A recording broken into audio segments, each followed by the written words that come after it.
Come on, let's everybody move it.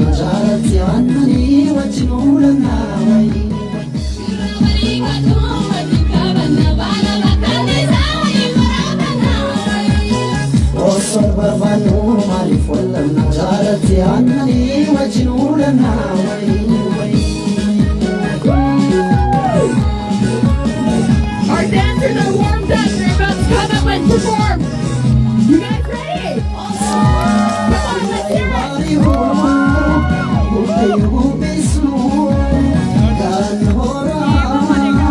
Okay, just a quick introduction. If I can get the DJ to turn down the music, please.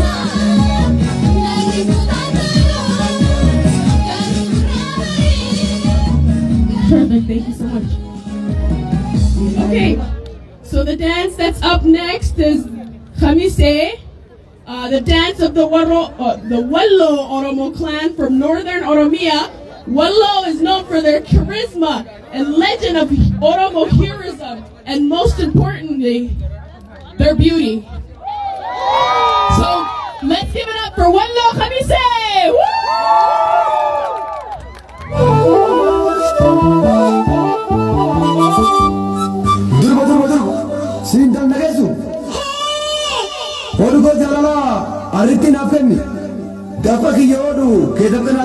Isini salfatti natutti si hima. Ati obsi maree kun nabiran dhuma. Alatu jarjare isee yaa ergu imaanessa malee jarjara waan dhufu.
Jalan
How was it, guys?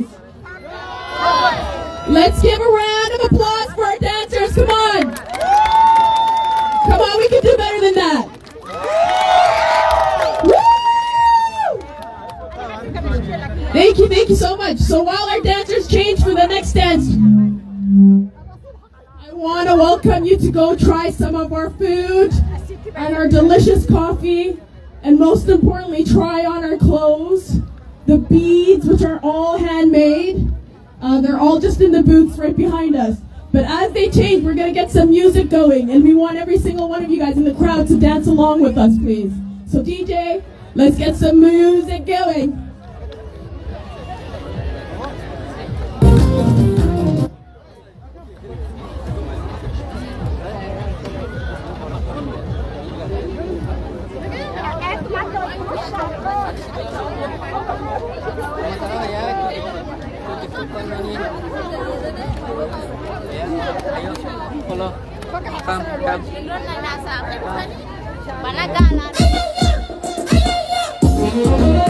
Come.